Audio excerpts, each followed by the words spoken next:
noneho aka kantu reka mbereke ukuntu gakoreshwa.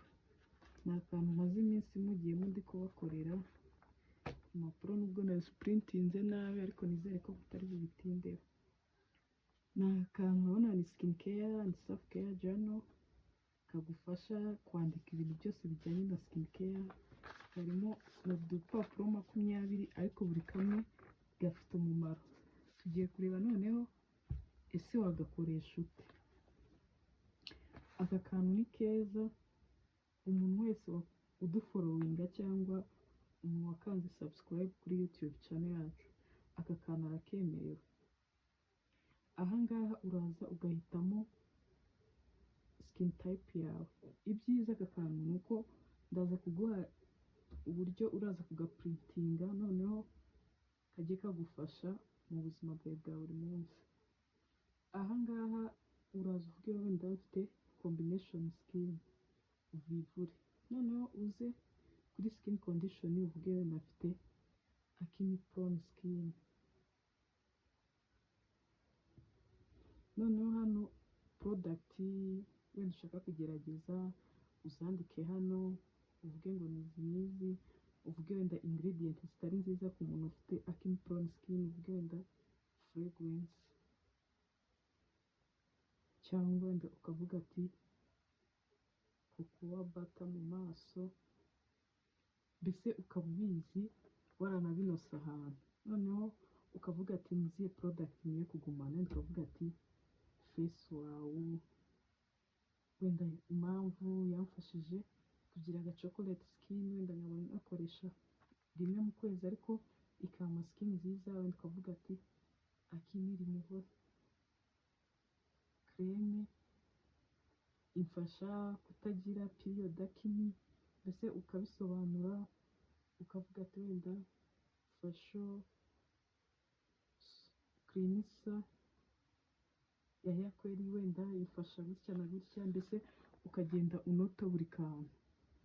Hano rero hari skin care budget ikintu igufasha ni ukudatakaza amafaranga yawe yose kuri skin care.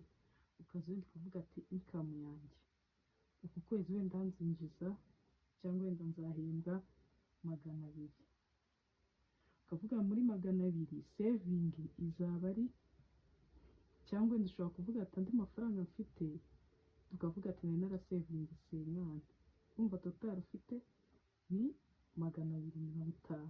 Ukavuga ati wenda nzagura body wawe ni urugero, ukavuga ati izaba igura 1000. Icyo gihe numara kuyigura ushobora kwandika ati wenda nasanze bafite discount bayimera wenda 40k, nasigaye ni 10, kuyo nexpectingaga kuza gukoresha. Ukandika buri kimwe nyine wifuza ukacyandika hano. Noneho wenda ukandika ati nafashe ideni, naryo ukandika hano, ukandika na notes. Noneho hano my goals urandika intego zawe zijyanye na skin care, wenda kugira skin itariho ibiheri, acne free skin. Personal goals wenda ndashaka wenda ukandika wenda ndashaka kugira income runaka. Hano ukavuga ati ndashaka kuzajya gutembera, hano ukavuga ati ndashaka kuzakuraho ibiro 5, mbese ukagenda unota goals zawe. Hano rero ikintu kagufasha ni ukwandika za product zose ukoresha, niba ari body wawe ukandika expired date yayo, face wawe ukandika izarangira iki gihe, vitamin C izarangira iki gihe, mbese ukagenda unota buri kamwe kose ufite. Hano kuri skin care weekly planner uraza hari akantu nabageneye ushobora kureberaho. Izi zose ni skin care week planner, ni 6 nakazajya kagufasha nyine kumenya iki cyo gukora. Kantu nababwiraga dore ni kano ushobora kwifashisha uvuga ati wenda mu gitondo nakoresheje cleansing oil ukavivura, niba wakoresheje cleansing water based ukavivura, gutyo gutyo. Akangaka rero ushobora kuvuga muri weekend ushobora kwandika ati kuwa mbere nzakoresha ibi, kuwa gatatu nzakoresha retinol, ibintu nk'ibyo. ibyo ni byo wandika hano. N'utu twose tugufasha gukora skin care routine yawe. Hakaza noneho kano kagufasha gukora skin care routine y'ukwezi.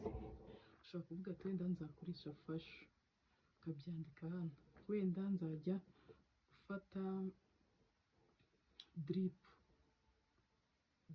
IV, ukabyandika. Aka nicyo kintu kagufasha. Ushobora no gupuraninga uko ukwezi kwawe kuzagenda. Aka nicyo kagufasha. Noneho aha nabashyiremo urupapuro rushobora kugufasha kwicalenjinga, ukavuga ati wenda ndashaka gukora ibi n'ibi. Aka ni agapapuro kaguha urugero y'ukuntu wakwicalenjinga. Ukavuga ati ngiye kujya nkoresha kirinisa buri munsi, ngiye kureka gukoresha gifura, ngiye kujya ndeka kuryama ku musego iminsi 3 narawuhindura, mbese ukagenda wicalenjinga. Aka noneho nako ikintu kagufasha ni ukutarakinga habiti yawe. Ese uraryama ukavuga ati wenda uyu munsi naryamye saa 3, ukakavivura. Ejo naryamye saa 2, ukakavivura. Cyangwa wenda nanyweye udukombe 8 tw'amazi uyu munsi, ukavivura. Ejo nakoze skin care yanjye neza. Cyangwa ukavuga ati ejo naraskipinze, ntabwo nayikoze neza. Hano ukavuga ati wenda nariye imboga, yego. Cyangwa hano wenda nariye imbuto. Nyine ukagenda uvivura ureba. Ushobora na hano kureba wenda appointment ufite, wenda uzakoresha facial, nabyo ukabyandika hano utuntu. Aka kandi nako ni self care. Utu turi hano kajya kumera nka kamwe ka challenge, bijya kumera kimwe, kajya kumera nk'aka ngaka. Ikintu kagufasha, uraza ukavivura ati wenda nagiye gutembera, nakoze siporo, ibintu nk'ibyo. Nicyo kintu kano kagufasha. Aha ngaha kagufasha gushopinga, ukavuga ati wenda nzagura imbuto izi n'izi, umwana azakenera izi, nzakenera n'amasupplement, ukagenda ubyandika. Ndabona kasohotse nabi, ndaza kugakosora. Aha ngaha ni ukwicalenjinga nako. Ushobora kuvuga ati ngiye kureka gukoresha telefone mbere y'uko ndyama. Ukavuga ati ngiye kwandika ibintu byiza byambayeho. Ukavuga ati ngiye kujya ndyama mu masaha 8, ukanatikinga ko wabikoze. Aka nako ni ukusuzuma uko icyumweru cyawe cyagiye, ni nako gasoza. Ugasuzuma ati cyagenze gutya, ni iki wishimiye, ni ibiki wakoze mbese bikagushimisha, ni iki wakoze neza, ni ibiki nzakora icyumweru gitaha. Mbese aka ni akantu ko kwisuzuma. Byari ibyo ngibyo.